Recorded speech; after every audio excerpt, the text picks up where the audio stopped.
Europe 1, 6h44, Maxime Switek. Le kiosque d'Europe 1 avec Marion Calais pour les régions, Sophie Larmoyer pour l'international et Eva Rock devant la télé. Eva qui discute avec la régie. Bonjour à toutes les trois. Bonjour Maxime. Et on va commencer par la presse nationale avec les révélations du Parisien ce matin sur ces manifestations qui se sont multipliées ces derniers jours à Paris et encore hier soir d'ailleurs. Manifestation après la mort d'un père de famille chinois tué par la police. Sa famille dénonce une bavure. Le Parisien révèle donc une note des services de renseignement français. D'après la DGSI, ces manifestations seraient en fait gangrénées par des réseaux mafieux chinois. Les services de renseignement ont repéré dans la foule plusieurs individus déjà connus de la police pour des affaires de jeux clandestins, des affaires de proxénétisme, des réseaux qui ajoutent en fait de l'huile sur le feu pour ensuite récupérer le marché de la sécurité au sein de la communauté chinoise. C'est donc à lire dans le Parisien, on y reviendra un peu plus tard dans cette matinale dans les journaux. La une, la plus originale ce matin, on la doit à 20 minutes, c'est le titre.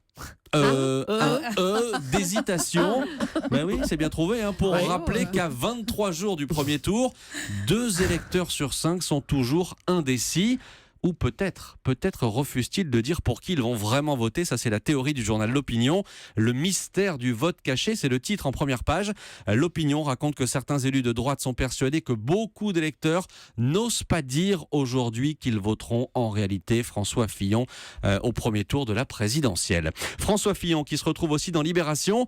Et là, écoutez bien ce titre. Les techniques de défense que Fillon partage avec les meurtriers dans Colombo. Libé fait la liste de 4 techniques de défense classiques dans la série de Peter Falk. Un meurtrier va, règle numéro 1, toujours faire croire qu'il sera transparent avec l'inspecteur. Et vous vous souvenez, François Fillon, dès sa première interview après le déclenchement de l'affaire Pénélope, il avait dit qu'il fournirait toutes les pièces à la justice. Règle numéro 2 dans Colombo, le meurtrier explique que s'il a commis une erreur, c'est parce qu'il était en état de choc. Je cite François Fillon en conférence de presse le 6 février, alors qu'il vient de se tromper, de mélanger plusieurs dates. Oui, cette affaire m'a mis un coup à l'estomac, j'ai été déstabilisé et oui, mes réponses ont été imprécises. Je passe directement à la règle numéro 4, mettre au défi les enquêteurs de trouver des preuves. Exactement ce qu'a dit François Fillon hier matin. Une précision tout de même ajoutée par Libération et elle a son importance. Il ne s'agit évidemment pas de dire ici que François Fillon est coupable. Voilà qui était donc dans Libération aujourd'hui. La presse régionale, 3-1 ce matin, Marion Calais. Alerte emploi à la une de la Voix du Nord. 3000 offres proposées demain lors d'un grand salon du transport logistique à Hénin-Beaumont. Caristes, préparateurs de commandes ou chauffeurs poids lourds sont recherchés. À Saint-Nazaire, un géant en mer pour la première fois. Le Meravilia, dernier né des chantiers navals STX, fait la une de Ouest France. 315 mètres de long, 43 de haut. À bord, pour cette fois, 350 personnes chargées de tester toutes les fonctions du navire. À terme, il y aura 5700 passagers. 5700 ? Il y aura du monde à la cantine. Il va y avoir du monde. Un buzz à la maison de retraite. Justement, on reste à la cantine. Et dans le journal de Saône-et-Loire, qui évoquait en début de semaine la détresse des résidents d'un EHPAD privé de frites, friteuse en panne depuis 2015. L'histoire a fait le tour du net et depuis, le chef cuisinier croule sous les propositions. C'est l'offre d'une entreprise spécialisée de Cannes qui a été retenue. L'histoire du jour, Marion, c'est celle d'un enfant terrible. Qui sème la terreur dans son école, comme le raconte le Parisien édition Seine-et-Marne. Il pince les autres. Il passe son temps à leur dire « t'es nul, personne ne t'aime ». C'est ce que raconte la maman d'une des victimes de cet enfant de 8 ans. Elle évoque une pression psychologique permanente. Et la situation est telle que mercredi, il n'y avait qu'un seul élève en classe sur les 50 que compte normalement cette école de Montceau-les-Maux. Déjà, des parents ont opté pour un changement d'établissement. D'autres s'indignent des lenteurs de l'éducation nationale. C'est vrai que depuis son arrivée en janvier 2016, l'enfant est violent. Mais il n'y est pour rien, ajoute cette maman. Il lui faut un établissement spécialisé. L'inspection académique assure que le dossier est en cours de traitement. Déjà, le renfort d'un enseignant spécialiste des troubles du comportement vient d'être annoncé. Et c'est donc à lire ce matin dans le Parisien édition Seine-et-Marne. Merci Marion Calais. À la une de la presse internationale avec vous, Sophie Larmoyer. On va tourner nos regards vers la Serbie ce matin. La Serbie qui vote dimanche pour élire son président. Avec une campagne qui a pris un tour inattendu à cause d'un candidat inattendu et particulier.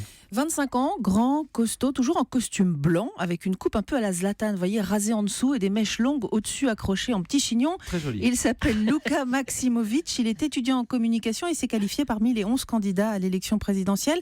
Sa ligne politique rapportée par le site d'information serbe B92. Depuis 30 ans, les politiques se sont moqués du peuple. Maintenant, le peuple leur rend l'appareil. Forcément, on pense à Coluche. Évidemment, c'est l'idée. Il parodie les politiques pour dénoncer la corruption et l'incompétence. Son surnom, c'est Bélis, qui veut dire blanc. Et il est populaire. Depuis la semaine dernière, les sondages le placent en 2e position. Alors, loin derrière le favori, qui est le Premier ministre en place, mais devant les opposants classiques. Le site d'information de Radio Free Europe a titré « La course à la présidentielle serbe devient une blague sérieuse pour le comique ». Il nous explique que déjà, l'an dernier, Bélis était arrivé 2e aux élections municipales de sa ville, en banlieue de Belgrade. 20% des voix, 12 sièges au conseil municipal tout de même. Ah oui, quand même. Il a un programme. Ah oui, singer les pires défauts des politiciens de son pays. Donc, par exemple, il brandit un faux diplôme, il compte faire des promesses qu'il ne tiendra pas. Il promet encore de voler pour lui-même, piquer dans la caisse, mais d'en donner un peu au peuple quand même. Dans son clip de campagne, on le voit sur un cheval blanc ou alors saluant les passants dans la rue, debout dans une vieille Mercedes au toit ouvrant.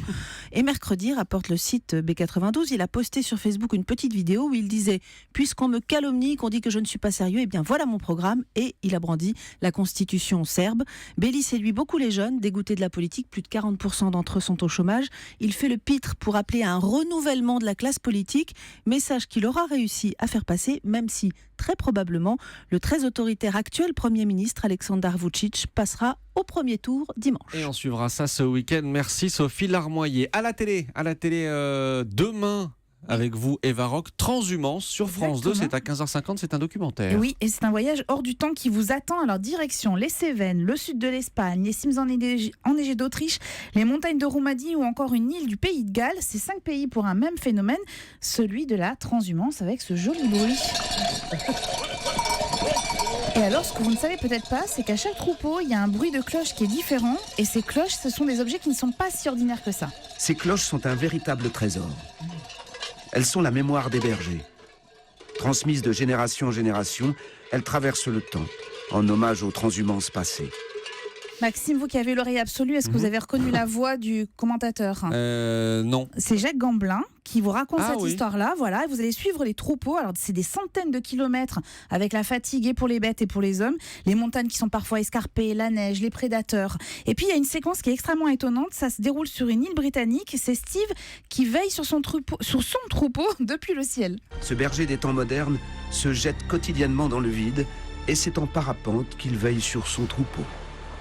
Et alors, il survole ainsi tout l'espace avec ses troupeaux en dessous. Il va chercher les agneaux qui sont parfois tombés au bord d'une falaise. Une sorte de drone humain. Exactement. Il organise la transhumance vers le continent. Et d'une île au continent, il n'y a pas 36 000 moyens pour transporter les bêtes. L'heure du grand départ a sonné. La transhumance la plus insolite d'Europe va bientôt commencer. Et c'est en ferry que Colin, le capitaine, emmène les agneaux en croisière, en route vers la péninsule galloise. Les images sont sublimes, la voix de Jacques Gamblin est quand même délicieuse pour raconter ces 5 histoires. C'est vraiment un voyage ancestral qui paraît tellement anachronique par rapport à nos modes de vie.